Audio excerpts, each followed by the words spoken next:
Hey there, and welcome back. You ever stop and think about how a TV station actually makes its money? I mean, it's not just about having great shows. Today, we're pulling back the curtain on the real engine room of the broadcast industry, those supercritical business systems that turn airtime into actual revenue. And we're doing it all based on a fantastic guide from Virtualization Options LLC. All right, so just to get our bearings, this is part 5 of our deep dive, a 10-part series looking at broadcast automation solutions, all thanks to that amazing guide from Virtualization Options LLC. Now, it's super important to remember, every single station or network is unique, right? So what this guide does is focus on the big, common things that almost everyone needs to think about. Today, we are jumping right into Chapter 5, Scheduling and Traffic. You know, when you're kicking back, watching your favorite show, you're only seeing the very end of a long, complicated process. It's kind of like an iceberg. What you see on screen is just that little bit sticking out of the water. The real work, the part that keeps the lights on and makes sure the business is actually profitable, well, that's all happening behind the scenes in a totally different system. Okay, this is where we really get to the heart of it all. We're talking about traffic and scheduling systems. I know, it doesn't sound super exciting, but trust me, this is the absolute financial and operational core of any broadcast station. It's literally where the world of media and the world of money shake hands. That phrase right there, business intelligence backbone, is just perfect. Think of this system as the central nervous system for the entire business. It's constantly juggling every single ad slot, every program, every promo, all with one main goal: to squeeze every last drop of revenue out of the schedule and make sure everything runs like clockwork. So how does a deal that a salesperson makes actually become that car commercial you see during the game? Well, that whole journey begins right here. This is where the station's daily game plan, its blueprint, gets built, piece by piece, second by second. And here's what it's actually doing. First, it keeps track of every single available ad slot. That's the station's inventory. Then, it has to talk directly with the sales system to log all the new deals.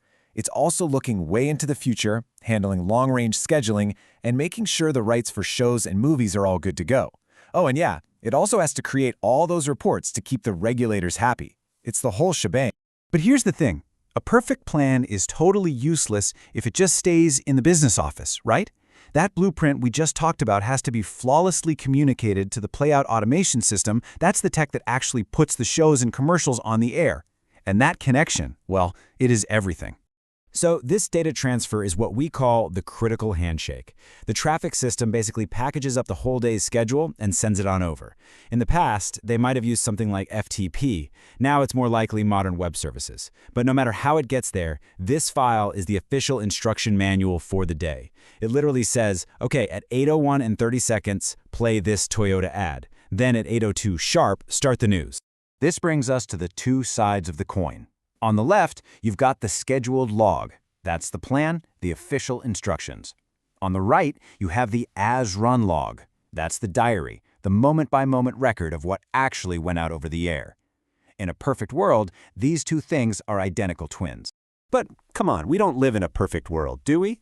What happens when a server glitch makes a commercial disappear, or a live football game goes into overtime and throws the whole night's schedule into chaos? When the plan and reality split up, it's not just a technical headache, it's a potential business disaster. Missed ads mean lost money and seriously angry clients. So what's the solution? How do you fix this? Well, it all comes down to a process called reconciliation. This is the moment of truth. It's where the station systematically compares the plan to what actually happened to find every single tiny difference. It is the absolute final word. And the workflow makes a ton of sense. First, the automation system is just recording everything as it happens. Then, some clever software automatically compares the two logs, and it flags anything that doesn't match. We call those exceptions. Step 3, that's where a person has to step in and figure out why that commercial got missed. And finally, once it's all verified, that clean, corrected log goes to the billing department, so they only send invoices for the ads that for sure went on air. You know, the guide itself really just nails why this is so critical. It says, this reconciled data isn't just for some internal report. It's the information that actually drives the billing system. It's the proof you give to advertisers. And it's the official record you need for regulatory stuff, or if there's ever a dispute. It is the bedrock of the station's financial integrity. But here's the cool part. These systems aren't just standing still. They are evolving from being simple schedulers into these incredibly powerful tools for optimizing the business, helping broadcasters deal with a way more complicated media world. So modern systems have some really powerful features. Take yield management. It uses smart algorithms to maximize ad money, kind of like how airlines price their seats to make sure a flight is as profitable as possible. Then there's digital integration, which lets them sell one campaign that runs on both regular TV and their streaming app.